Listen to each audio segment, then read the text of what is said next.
Salut tout le monde, j'espère que vous allez bien.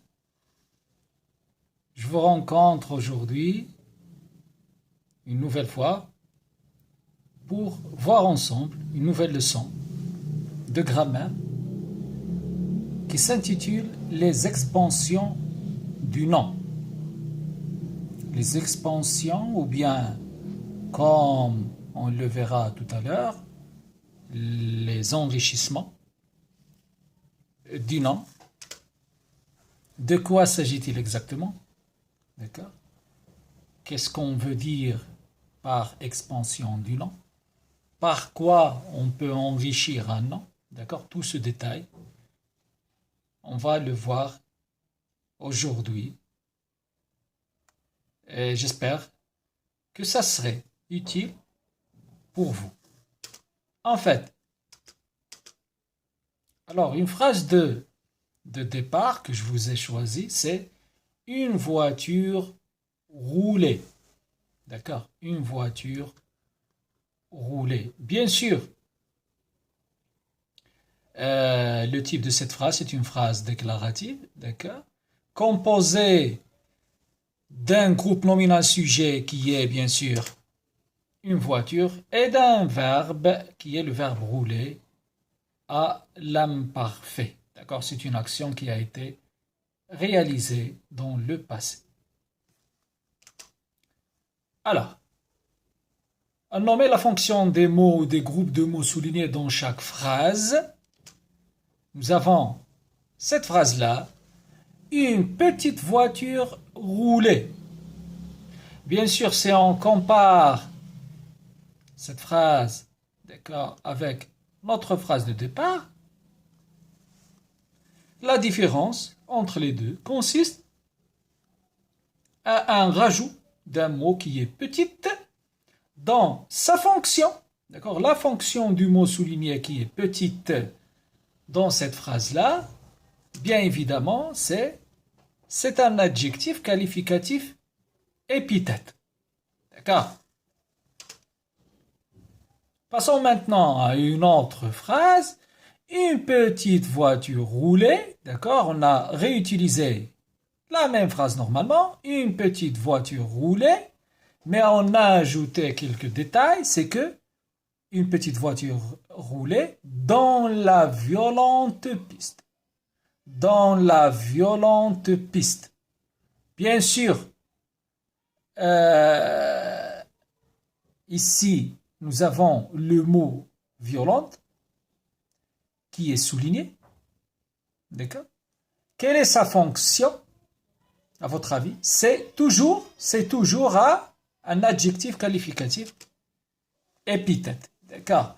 Alors, violente comme petite, d'accord? Violente et petite qui prennent presque la même couleur, ce sont deux adjectifs qualificatifs épithètes. Passons à un autre exemple. Une petite voiture de course. Une petite voiture de course roulait dans la violente piste. Une petite voiture de course, voilà ce qui a été rajouté à la phrase précédente.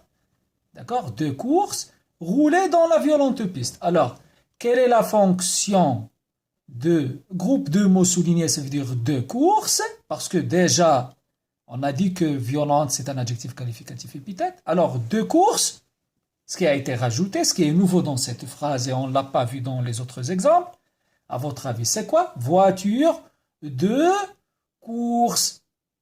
Voiture, bien sûr, c'est un nom. Par la suite, nous avons la préposition de et un autre nom qui est course. Alors, de course, c'est un complément du nom. Passons à un autre exemple toujours. Une petite voiture de course roulait dans la violente piste qui s'était tracée la veille. D'accord? Une petite voiture de course roulait dans la violente piste qui s'était tracée la veille. Bien sûr, on parle ici de la piste. D'accord? Alors, c'est la piste qui s'était tracée. D'accord? Le traçage de la piste s'est effectué la veille. D'accord? Hier. C'est toujours dans le passé. C'est pourquoi on a utilisé, bien sûr, l'imparfait. D'accord?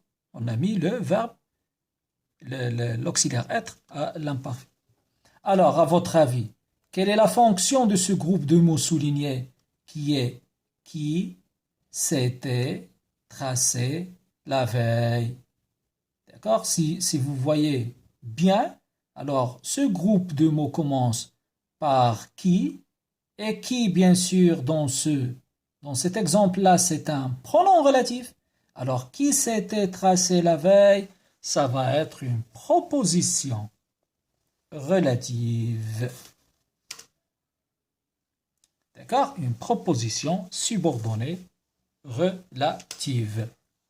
Alors, bien sûr, on a utilisé normalement juste les initiés pour simplifier. D'accord? Moi, je vous ai dit les mots en complet. D'accord? Adjectif, qualificatif, épithète, la même chose. D'accord? Complément du nom, proposition subordonnée relative. Alors, en conclusion, qu'est-ce qu'une expansion? Alors, l'expansion détaille, enrichit et caractérise la description d'un objet, ou bien d'un lieu, ou même d'une personne. Lorsqu'on veut, par exemple, rédiger un texte descriptif, ou bien décrire que ce soit un objet, un lieu, ou bien une personne, on doit utiliser ces fonctions-là, ça veut dire des adjectifs qualificatifs, des compléments du nom, etc., pour donner un petit peu de détails sur, bien sûr, la description qu'on fait. Alors, l'expansion apporte des informations supplémentaires, c'est ça le détail. D'accord, des informations supplémentaires. On en décrit. Exemple, la taille de voiture. Ah, la taille de la voiture dont on parle. Petite voiture, moyenne voiture, grande voiture. L'importance de la piste. Comment il est la piste, d'accord. Le lieu. Ah, le lieu et le moment. Le lieu et le moment, ou bien le lieu et le temps de l'action. C'est très intéressant et c'est nécessaire, bien sûr, à citer dans notre description pour qu'il soit bien comprise et en détail.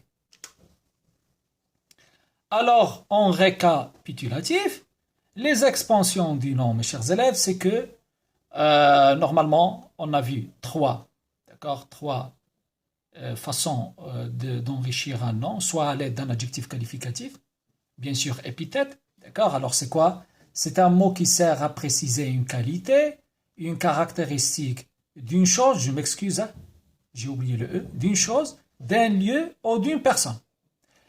L'adjectif qualificatif s'accorde en genre et en nombre avec le nom auquel il se rapporte. Il est épithète quand il est placé à côté du nom. À côté du nom, ça veut dire soit avant le nom, dans l'exemple de ce groupe nominal un petit garçon, ou bien après le nom, juste après le nom, collé au nom, d'accord, dans l'exemple de un élève intelligent. Le complément du nom, c'est un mot qui complète un nom et relié par une préposition. C'est nécessaire, d'accord.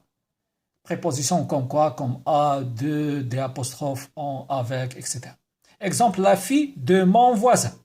Alors après le nom qui est la fille, nous avons préposition et un autre nom, d'accord? La fille de mon voisin. Alors de mon voisin, c'est un complément du nom. L'élève aux lunettes. On parle de quel élève? L'élève aux lunettes. La proposition subordonnée relative.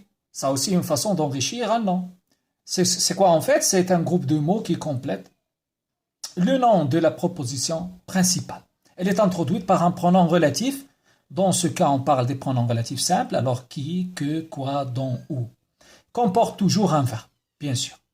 Exemple, l'exercice des maths que le maître a écrit plutôt. D'accord, alors on parle de quel exercice de maths? Alors l'exercice que le maître a écrit, par exemple, sur le tableau. Alors que le maître a écrit, c'est une proposition subordonnée relative. Les mots qui décrivent, les mots bien sûr, ou bien les expressions qui servent à décrire, et bien sûr qu'on utilise dans des textes descriptifs qui sont très utiles. Bien sûr, à part les expansions, outre les expansions, des mots permettent de décrire avec précision ce que l'on voit. D'accord? Les verbes de vision, ce qu'on appelle les verbes de vision. On doit utiliser le verbe, par exemple, voir, percevoir, apercevoir, scruter, observer, entrevoir, contempler, etc. Alors, tous ces verbes-là, ce sont des verbes de vision qu'on peut utiliser si, bien sûr, ce qu'on décrit, on le voit. On décrit quelque chose en se basant, bien sûr, sur la sensation visuelle. Les indicateurs du lieu et de distance.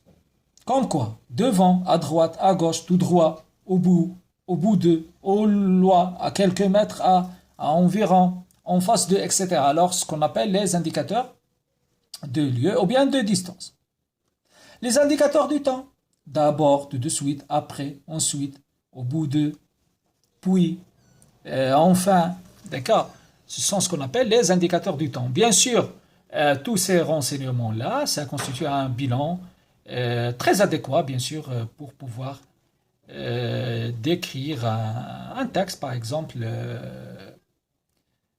pour rédiger un texte descriptif, dont la consigne sera, par exemple, d'écrire soit une personne ou bien un lieu. On sait très très bien que c'est une leçon normalement d'expression écrite et ou bien de production de l'écrit qui figure dans le cursus des apprenants, surtout de primaire. Et si on fait très attention, bien sûr, aux conseils que je vous ai avancés, aux informations rapportées dans cette vidéo-là, vous pouvez réussir votre texte et tirer le maximum, bien sûr, de notes possibles. Alors, c'est tout pour cette leçon. Alors, si vous avez apprécié cette vidéo, encouragez-nous par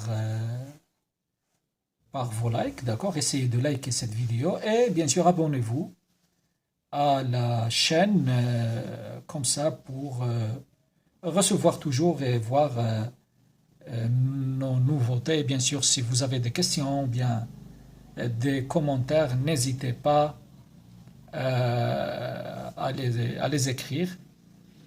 Bien sûr, je vais